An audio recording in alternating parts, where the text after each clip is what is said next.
ओम नमो भगवते वासुदेवाय नमः। कल की कथा में आपने भगवान के अवतारों की कथा सुनी थी, साथ ही साथ महर्षि व्यास के असंतोष की कथा को भी जाना था। आज की कथा में आप भगवान के यश कीर्तन की महिमा और देवर्षि नारद के पूर्व चरित्र की कथा को सुनेंगे। महाभारत में श्री कृष्ण चरित्र हैं, वहाँ सदाचार को महत्व दिया गया है, वहाँ प्रेम गौड़ है। ऐसी कथा करो कि आपको भी शांति मिले और सब जीवों को भी शांति मिले। व्यास जी ने भी जब तक भागवत शास्त्र की रचना नहीं की तब तक उन्हें शांति नहीं मिली।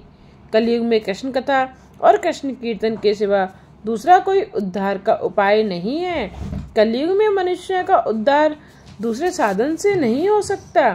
केवल कृष्ण कीर्तन, कृष्ण स्मरण से ही कलयुग में मनुष्य का उद्धार होगा। परमात्मा की लीला कथा का वर्णन आप अति प्रेम पूर्वक करो। सब साधनों का फल प्रभु प्रेम है। आप तो ज्ञानी हैं। महाराज, मैं आपको अपनी कथा सुनाता हूँ, मैं कैसा था और कैसा हो गया। व्यास जी को विश्वास दिलाने के लिए नारद जी अपना ही दृष्टांत देते हैं, अपने पूर्व जन्म की कथा सुनाते हैं। कथा श्रवण और सत्संग का फल बताते हैं। कथा सुनने में, संतों की सेवा करने से जीवन सुधरता है। मैं दासी पुत्र था, परंतु मैंने 4 मास कन्हैया की कथा सुनी, मुझे सत्संग मिला तो मेरा जीवन दिव्य बना। कृष्ण कथा से मेरा जीवन सुधरा। मैं दासी पुत्र था, आचार विचार का कुछ भान न था, परंतु मैंने कथा सुनी, मेरा जीवन पलट गया। यह मेरे सद्गुरु की कृपा थी। व्यास जी नारद जी से कहते हैं, अपने पूर्व जन्म की कथा सुनाओ। नारद जी कहते हैं कि सुनो। मैं 7-8 साल का था कि मेरे बचपन में ही मेरे पिता की मृत्यु हो गई। मेरी माता दासी का काम करती थी। मैं भील बालकों के साथ खेलता था।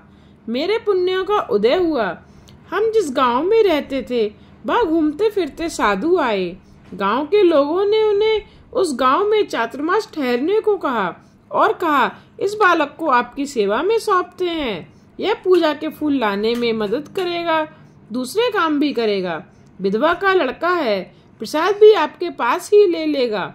मुझे संतों का केवल दर्शन ही नहीं, उनकी सेवा का भी फल मिला। जब तक किसी पुरुष की प्रत्यक्ष सेवा नहीं करो तब तक मन में से वासना नहीं जाती, अंदर के विचार नहीं जाते। मेरे गुरुदेव सच्चे संत थे, प्रभु भक्ति में रंगे थे। मुझे सच्चे संत की सेवा करने का लाभ मिला। पहले तो सच्चे संतों के दर्शन मिलते नहीं, और दर्शन हो भी जाएं तब भी उनके प्रति सद्भाव नहीं जागता। गुरुदेव अमानी थे, इसलिए दूसरों को मान देते थे। उनके संग से मुझे भक्ति का रंग लगा। गुरु ने मेरा नाम हरिदास रखा।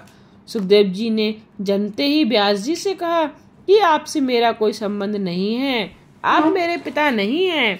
मेरा पिता तो प्रभु परमात्मा है, मुझे जाने दो। परंतु यह मार्ग सरल नहीं है। इस मार्ग को सामान्य मनुष्य अनुकरण कर सके ऐसा नहीं है। आसान मार्ग तो यह है कि सबके साथ प्रेम करो अथवा एक प्रभु के साथ प्रेम करो। आत्मा और परमात्मा एक हैं। गुरुदेव प्रेम की मूर्ति थे। गुरुजी से उठने से पहले मैं उठता था। गुरुजी की सेवा के समय मैं फूल तुलसी ले आता। मेरे गुरुजी दिन में 2 बार कीर्तन करते थे। सवेरे ब्रह्मसूत्र की चर्चा करते थे, परंतु रात को रोज कृष्ण कथा, कृष्ण कीर्तन करते। कन्हैया उनको बहुत प्यारा था। मेरे गुरुदेव के इष्ट देव बाल कृष्ण थे। ये ऋषि बाल स्वरूप की आराधना करते थे। बालक जल्दी प्रसन्न होते थे। बाल कृष्ण जल्दी प्रेम करते हैं और जल्दी प्रसन्न होते हैं। कन्हैया का कोई भक्त उसे बुलाता है तो कन्हैया दौड़ कर जाता है। मैं कीर्तन में जाता और कथा सुनता। मैं बहुत कम बोलता था। बहुत बोलना संतों को अच्छा नहीं लगता। वाणी से शक्ति का खर्च मत करो, अर्थात कम बोलो, मौन रखो। सेवा करने वाले पर संत कृपा करते हैं। यह तीनों गुण नारद जी कहते हैं कि मुझ में थे। मैं तो कोल और भील बालकों से खेलता था। एक दिन मैं कथा में गया। मेरे गुरु कृष्ण कथा का वर्णन करते थे। मैंने कथा में बाल लीला सुनी। छोटे मोटे बालक कन्हैया का बहुत प्यारे लगते हैं। कथा सुनकर प्रभु के प्रति मेरा सद्भाव जागा। कृष्ण कथा यह प्रेम कथा है। कृष्ण कथा में गोपियों को, स्त्रियों को, बालकों को, सबको आनंद आता है। श्री कृष्ण की कथा ही ऐसी दिव्य है कि यह सबको आनंद देती है। श्री कृष्ण कथा में ऐसा आनंद आने लगा कि मेरा खेलना छूट गया। श्री कृष्ण कथा में गुरुदेव पागल बने हैं। मनुष्य संसार के पीछे पागल बनते हैं और उस दशा में मुक्त नहीं हो सकते। भगवान के पीछे जीव पागल बने तो जीव शिव एक होते हैं। संत की आंखें शुद्ध होती हैं, पवित्र होती हैं। संत आंखों से पाप नहीं करते। संत की आंखों में श्री कृष्ण विराजते हैं। संत 3 प्रकार से कृपा करते हैं। संत जिसकी ओर बार बार दृष्टिपात करते हैं उसका जीवन सुधरता है। माला फेरते जिस शिष्य की याद आएगी उसका जीवन सुधरेगा। मेरे गुरु मुझे बार बार निहारते थे। गुरुजी कहते थे यह बच्चा बड़ा समझदार है। गुरुजी को आनंद होता है।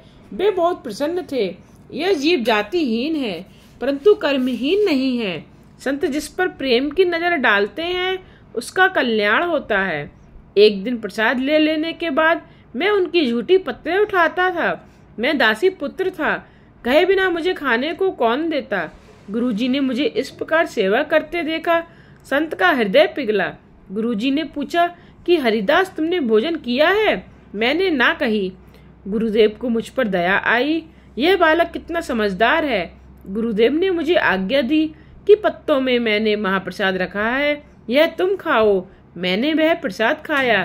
शास्त्र की आज्ञा है कि गुरुजी की आज्ञा के सिवा उनका उच्छिष्ट नहीं खाना। संत जब कल्याण की भावना से प्रसाद देते हैं तो कल्याण होता है। संत हृदय पिघलने पर बुलाकर देते हैं, तब वे प्रसन्न हुए ऐसा मानना। मैंने प्रसाद ग्रहण किया, मेरे सब पाप नष्ट हुए। मुझे भक्ति का रंग लगा, मुझे कृष्ण प्रेम का रंग लगा। उस दिन मैं कीर्तन में गया, मुझे नया अनुभव हुआ।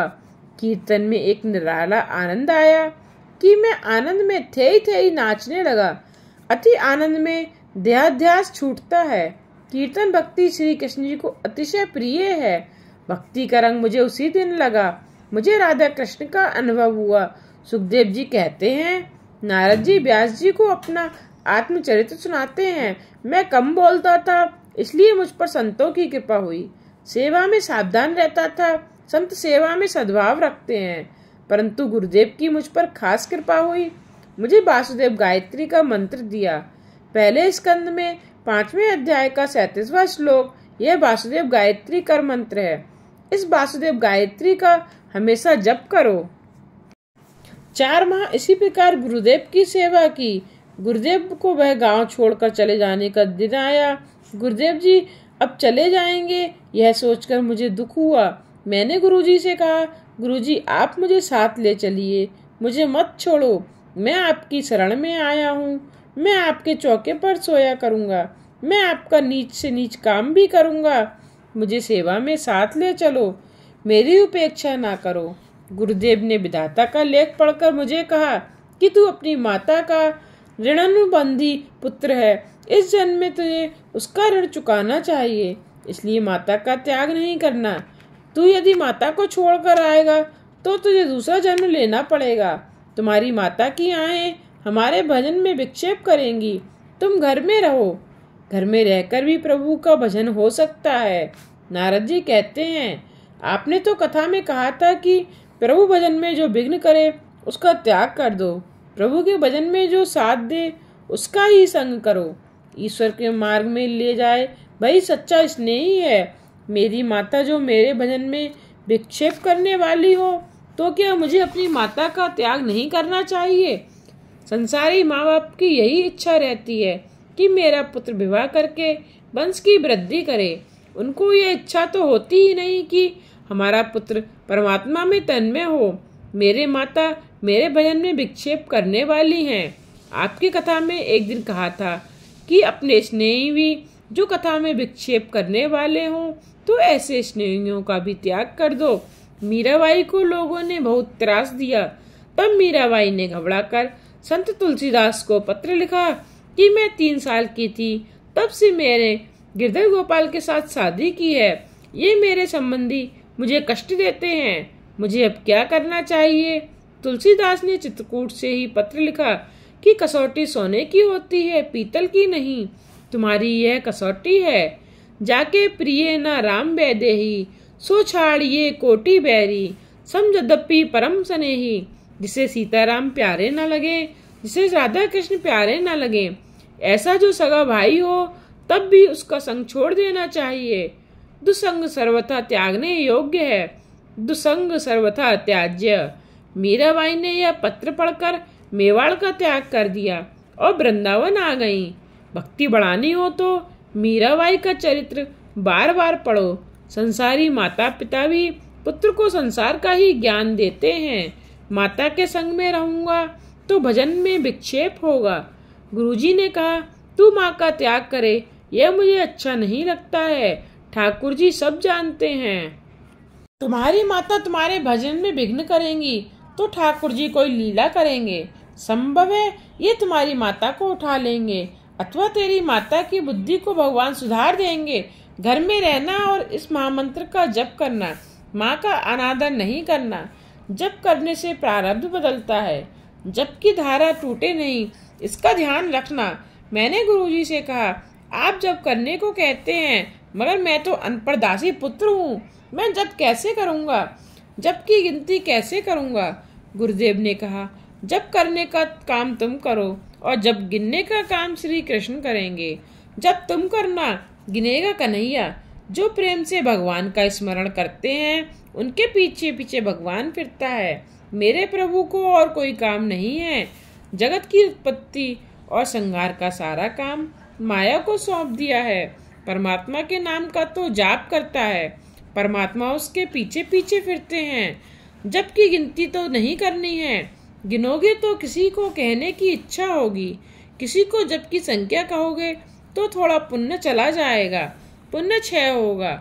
गुरुदेव जी ने मुझे वासुदेव गायत्री मंत्र का 32 लाख जप करने को कहा।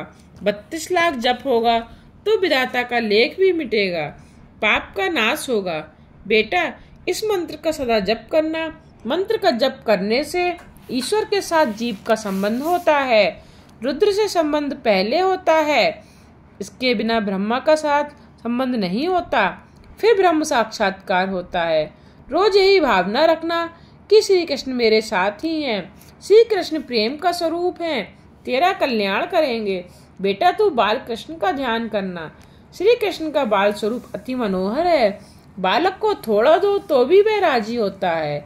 इसलिए गुरुदेव ने बाल उपासना की, बाल स्वरूप का ध्यान करने की आज्ञा दी। भावना से बाल स्वरूप का ध्यान करो।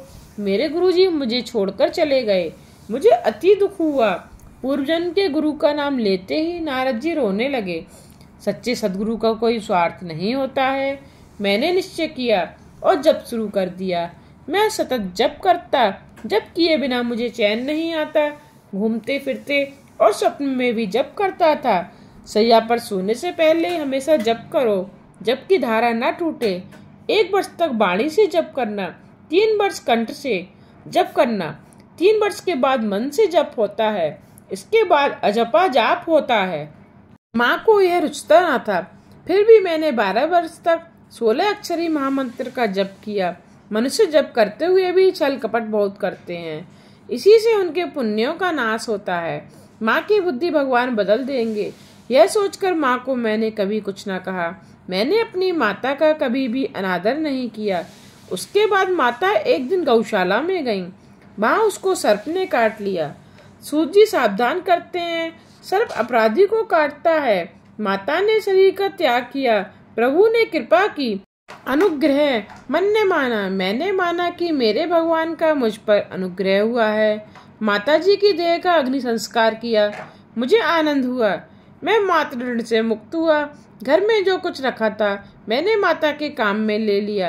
मुझे प्रभु में श्रद्धा थी, अतः मैंने कुछ संग्रह नहीं किया। जन्म से पहले मेरे लिए माता के स्तन में दूध पैदा करने वाला दयालु भगवान मेरे पोषण की व्यवस्था करेगा, वह क्यों नहीं करेगा। परमात्मा विश्वम्भर है, मैं अपने भगवान का हूँ, तो क्या भगवान मेरा पोषण नहीं करेंगे। मैंने कुछ नहीं लिया, पहने हुए कपड़ों के साथ मैंने गृह त्याग किया। जिसका जीवन केवल ईश्वर के लिए है वह कभी भी संग्रह नहीं करेगा। भगवान नास्तिक का भी पोषण करता है। नास्तिक कहता है मैं ईश्वर को नहीं मानता, परंतु मेरा परमात्मा कहता है बेटा तू मुझे नहीं मानता, मगर मैं तुझे मानता हूँ, उसका क्या होगा? जीव भले अज्ञान में जो चाहे सो बोले, मगर ठाकुर जी कहते हैं तू भगवान का अंश है, जो ईश्वर का नियम पालता नहीं, धर्म को जो मानता नहीं। ऐसे नास्तिक का भी परमात्मा पोषण करते हैं। क्या कन्हैया मेरा पोषण नहीं करेगा? मैंने कभी भीख मांगी नहीं, मगर अपने प्रभु की कृपा से मैं कभी भूखा नहीं रहा। मैंने किसी चीज का संग्रह नहीं किया, परंतु मेरे भगवान ने किसी दिन मुझे भूखा नहीं रखा। भगवत स्मरण करता मैं फिरता था। 12 वर्षों तक मैंने अनेक तीर्थों का भ्रमण किया। इसके बाद मैं घूमता फिरता गंगा नदी के तट पर पहुंचा, गंगा स्नान किया।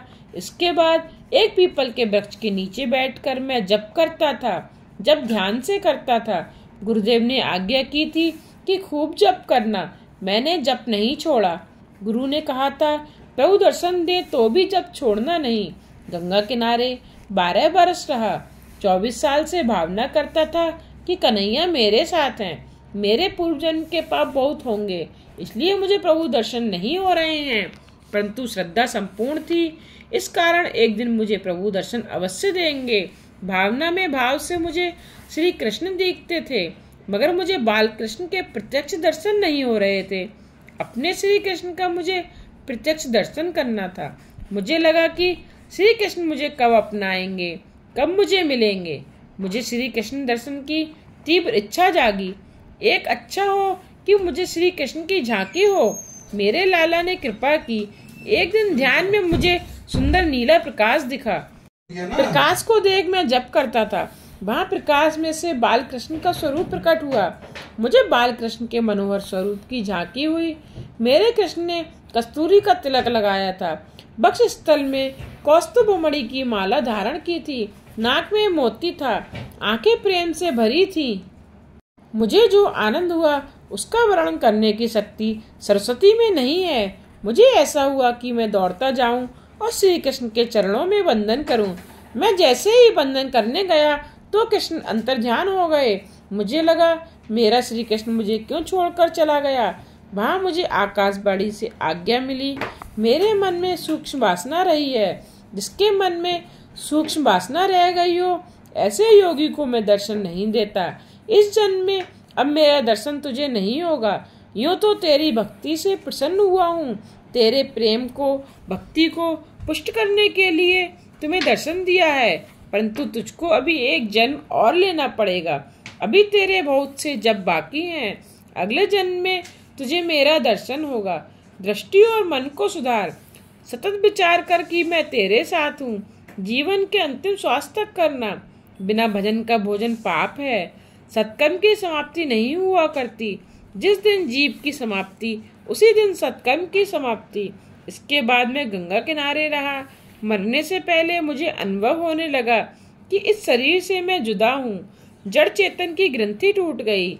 जड़ और चेतन की, शरीर और आत्मा की जो गांठ लगी है, यह गांठ भक्ति के बिना नहीं छूटती। शरीर से आत्मा जुदा है, यह सब जानते हैं, पर उसका अनुभव कौन करता है? ज्ञान का अनुभव भक्ति से होता है। संत तुकाराम महाराज कहते हैं कि मैंने अपनी आंखों से अपना मरण देखा है, अपने आत्मस्वरूप को निहारा है। मन ईश्वर में लगा हो और ईश्वर स्मरण करते करते शरीर छूट जाए तो मुक्ति मिलती है। मन को ईश्वर का स्मरण कराने के लिए जब बगैर कोई साधन नहीं है। जब जीभ से जप करो तभी मन से स्मरण करना चाहिए। सारा जीवन जिसके पीछे गया होगा वही अंतकाल में याद आएगा। अंतकाल तक मेरा जप चलता रहा, जबकि पूर्णाहुति नहीं होती, भजन की समाप्ति नहीं होती। शरीर की समाप्ति के साथ ही भजन की समाप्ति। जीवन के अंतकाल तक भजन करना। अंतकाल में राधा कृष्ण का चिंतन करते मैंने शरीर का त्याग किया। अपनी मृत्यु मैंने प्रत्यक्ष देखी। मुझे मृत्यु का कष्ट नहीं हुआ। इसके बाद मैं ब्रह्मा जी के यहाँ जन्मा।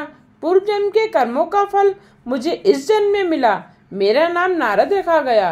पूर्व जन्म में किए गए भजन से मेरा मन स्थिर हुआ है। मेरा मन संसार की ओर जाता ही नहीं। अब मेरा मन चंचल नहीं होता। अब तो मैं सतत परमात्मा का दर्शन करता हूँ। एक दिन मैं गौलोक धाम में गया, जहाँ सतत रामलीला होती है। वहाँ श्री राधा कृष्ण का मुझे दर्शन हुआ। मैं कीर्तन में तन्मय हुआ। श्री कृष्ण कीर्तन में मुझे अति आनंद हुआ। प्रसन्न होकर राधा जी ने मेरे लिए प्रभु से सिफारिश की कि नारद जी को प्रसाद दें। श्री कृष्ण जी ने मुझे प्रसाद दिया। व्यास जी ने पूछा, प्रसाद में प्रभु ने तुम्हें क्या दिया? नारद जी ने कहा कि प्रसाद में प्रभु ने मुझे यह तंबुरा दिया। प्रभु ने मुझे कहा, कृष्ण कीर्तन करते करते जगत में भ्रमण करो और मुझसे जुदा हुए अधिकारी जीवों को हमारे पास लाओ। संसार प्रवाह में बहते हुए जीवों को हमारी ओर लाओ। भगवान को कीर्तन भक्ति अति प्रिय है। वह बीड़ा लिए मैं जगत में भ्रमण करता हूँ, नारद के साथ कीर्तन करता हूँ। अधिकारी जीवों का या कोई योग्य चेला मिले तो उसे प्रभु के धाम में ले जाता हूँ। मुझे रास्ते में ध्रुव मिला, उसको प्रभु के पास ले गया। मुझे प्रहलाद जी मिले तो उनको प्रभु के पास ले गया। ऐसे में जो भक्त मिले उन्हें मैं प्रभु के पास ले गया। जो कोई भक्त मिलते हैं उनको प्रभु के पास ले जाता हूँ। सत्संग में मैंने भागवत कथा सुनी, श्री कृष्ण कथा सुनी, फिर मैंने कीर्तन किया और प्रेमलता को पुष्ट किया। अब तो मैं जो इच्छा करूं तभी कन्हैया मुझे झांकी देता है। मेरे साथ कन्हैया नाचता है। संत नामदेव महाराज जब कीर्तन करते थे उस समय श्री विट्ठलनाथ जी नाचते थे। मैं अपने ठाकुर जी का काम करता हूँ, इसलिए उनको अति प्रिय लगता हूँ। कीर्तन में संसार का भान भूले तो आनंद आए। कीर्तन में तन्मय हुआ मनुष्य संसार को भूलता है। कीर्तन से संसार संबंध छूटता है और प्रभु के साथ संबंध बनता है। संसार का ध्यान छोड़ने का प्रयत्न करो। कीर्तन में आनंद कब आता है? जब जीभ से प्रभु का कीर्तन, मन से उनका चिंतन करेंगे और दृष्टि से उसके स्वरूप को देखेंगे, तभी आनंद आएगा। कलयुग में नाम कीर्तन करने से पाप जलते हैं, हृदय शुद्ध होता है, परमात्मा हृदय से समाता है, परमात्मा की प्राप्ति होती है। अतः कथा में कीर्तन होना चाहिए। कीर्तन बिना कथा परिपूर्ण नहीं होती। कलयुग में स्वरूप सेवा जल्दी नहीं फलती, स्मरण सेवा अर्थात नाम सेवा तुरंत फलती है। हे व्यास जी, इन सब का मूल सत्संग है। सत्संग की यह बड़ी महिमा है। जो सत्संग करता है वही संत बनता है। श्री कृष्ण कथा से मेरे जीवन सुधरा है। कृष्ण कथा सुनकर मुझे सच्चा जीवन मिला है। कथा सुनकर वैराग्य करो और स्वभाव को सुधारो। संयम बढ़ाकर ज्यादा भजन करोगे तो सफलता जरूर मिलेगी। नारद जी व्यास जी से कहते हैं, आप मुझे जो मान देते हैं यह सत्संग का मान है। सत्संग से ही मैं मान के योग्य हुआ हूँ। भील बालकों के साथ आवारा घूमने वाला मैं सत्संग से ही देव ऋषि बना हूँ। नारद जी दासी पुत्र थे। सच्चे साधु संत की सेवा से उनका जीवन सुधरा था। संत स्वयं तीर्थ रूप हैं। संत संगम तीर्थ हैं। पारसमणि लोहे को सोना बनाता है, फिर भी लोहे को अपने जैसा नहीं बनाता है, परंतु संत अपने संसर्ग में आए हुओं को अपने जैसा बनाते हैं। संत करे आप समाना। मनुष्य देव होने के लिए बनाया गया है। मनुष्य को देव होने के लिए 4 गुणों की आवश्यकता होती है: संयम, सदाचार, स्नेह और सेवा। ये 4 गुण सत्संग बिना नहीं आते हैं। सत्संग का फल भागवत में बताया गया है। सत्संग में नारद जी दासी पुत्र से देव ऋषि हुए हैं। मनुष्य माया का दास बना है। सत्संग के वह इससे छुटकारा पा सकता है। सच्ची भक्ति का रंग लगता है, फिर इसे प्रभु बिना चैन नहीं मिलता। नारद जी का यह चरित्र भागवत का बीजारोपण है। सत्संग और सेवा का फल बताना इस चरित्र का उद्देश्य है, अतः विस्तार किया गया है। हमने यह देख लिया कि जब बिना जीवन सुधरता नहीं। दान से धन की शुद्धि होती है, ध्यान से मन की शुद्धि होती है और शरीर की शुद्धि स्नान से होती है। परोपकार से भी मन की मलिनता पूर्णता नहीं धुलती है, इसलिए ध्यान और जप की आवश्यकता है। जप करने वाले की स्थिति कैसी होनी चाहिए? श्री ब्रह्म चैतन्य स्वामी ने कहा है कि सहज स्मरण होत है रोम रोम से राम। जप की प्रशंसा करते हुए गीता में भगवान ने कहा है कि यज्ञानाम जपयोग्योस्मि।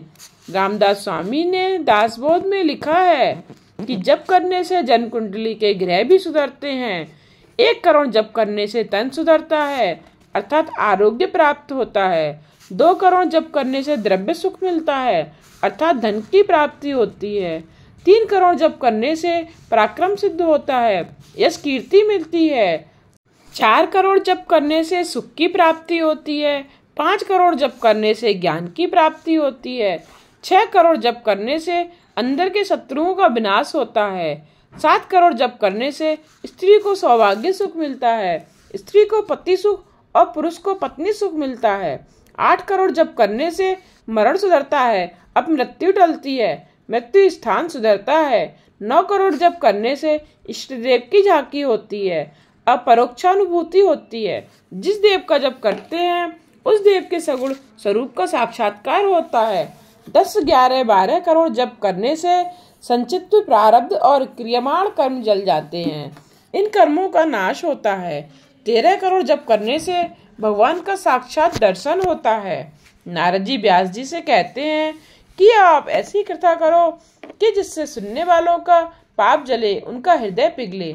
आपने अब तक ज्ञान प्रदान कथा बहुत की है, परंतु अब प्रेम प्रदान कथा करें कि जिससे सबके हृदय में कृष्ण प्रेम प्रकट हो। कथा का तात्पर्य नारद जी ने बताया है। कथा सुनने से प्रभु के प्रति प्रेम जागे और संसार के विषयों के प्रति विराग जागे तो कथा सुनी कहलाएं। नारद जी ने व्यास जी को ऐसी आज्ञा दी है कि कृष्ण प्रेम में लीन होकर कथा करेंगे तो आपका और सबका कल्याण होगा। व्यास जी ने कहा कि आप मुझे ऐसी कथा सुनाएं। नारद जी कहते हैं, आप ज्ञानी हैं, आप अपने स्वरूप को भूले तो नहीं हैं। आप समाधि में बैठिए और समाधि में जो दिखे वही लिखिए। बहिर्मुख इंद्रियों के अंतर्मुख करने से समाधि ईश्वर के समीप पहुंचाती है। ईश्वर के साथ एक होना समाधि है, ईश्वर में लीन होना ही समाधि है। नारद जी जब तक ना मिले नारायण का दर्शन होता नहीं है। संसार में आने के बाद यह जीव अपने स्वरूप को भूलता है। कोई संत कृपा करे तब जीव को अपने स्वरूप का भान कराते हैं। व्यास नारायण को भी नारद की जरूरत पड़ी थी। इसके बाद नारद जी ब्रह्मलोक में सिधार गए। व्यास जी ने प्राणायाम से दृष्टि अंतर्मुख की। वहाँ हृदय गुफा में बालकृष्ण के दर्शन हुए।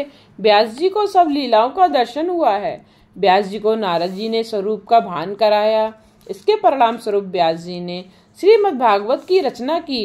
भागवत में तत्व ज्ञान भी बहुत है, परंतु इसका प्रधान विषय तो प्रेम है। दूसरे पुराणों में ज्ञान, कर्म, आचार, धर्म आदि प्रधान है, परंतु भागवत पुराण में प्रेम प्रधान है, भक्ति प्रधान है।